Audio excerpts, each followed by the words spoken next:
I was called out to this location because the homeowners started a Pondless Waterfall and just got to the point where they needed some assistance on finishing the whole water feature. So currently right now, it's a little bit different from when I initially came out about a month ago. The customer has kind of stacked all the rock in kind of a circle, almost more of a pond shape. I have 2 aqua blocks and a basin that I actually covered up right there where the pump is housed. And you can see I started moving the plumbing to kind of come out of the wall. So I'm going to kind of revert it back to a Pondless Waterfall. So what I'm thinking is, actually I'm going to take this wall away here, about half of this wall away, and I'm going to bring the wall so it kind of connects to this lower step here, and then I'm going to bring the wall about right where the plumbing is, and I'm going to bring it straight to the wall here, backfill the back side. That way they have a nice plant pocket, and they can plant that up, and it's going to also help me hide the spillways. So they have 2 spillways. I think it's a 20-inch and a 12-inch are the sizes, or a 24-inch and a 12-inch. So I'm going to do the larger spillway over here on this side and the smaller spillway over here on this side.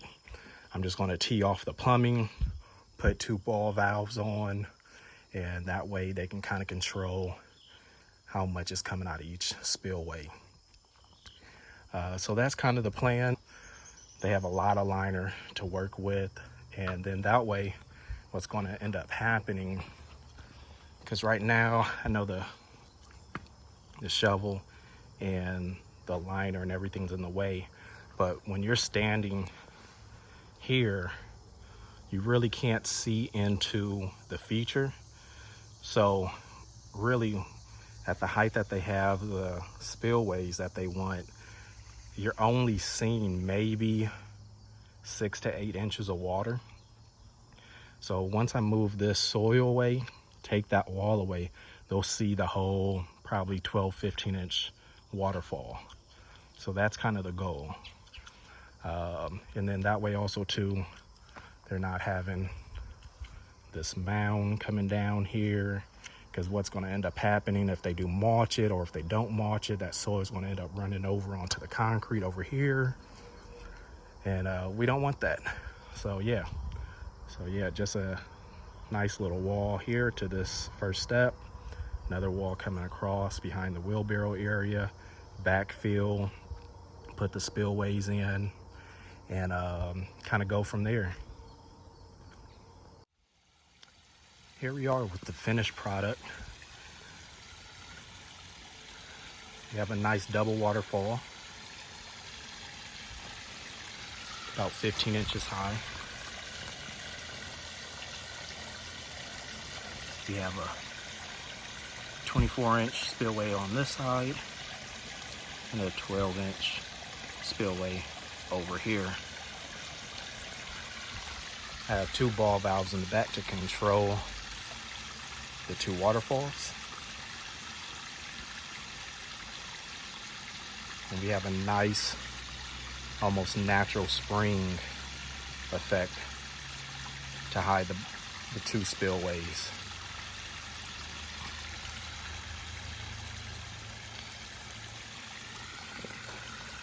We have the actual reservoir down here.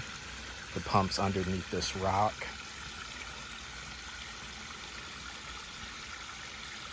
And we have the plumbing just coming up and around this way.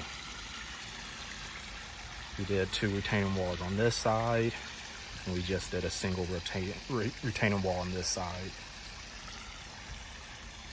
The customer later on is going to do like a dry creek bed for overflow. I just started with the last 6 bags of gravel that I brought. He's just going to finish it off, and then they're going to plant it up real nice Has a beautiful sound.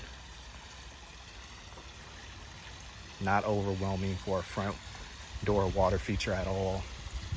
But the nice thing is you can still hear it from the porch. And being that there's 2 ball valves on it, if the customer wants to, they can shut off either one of the waterfalls and have all of the flow coming out of one. It actually looks really nice with the smaller waterfall turned off, and all the flow coming over the large main waterfall. It gives it more of a sheet waterfall look.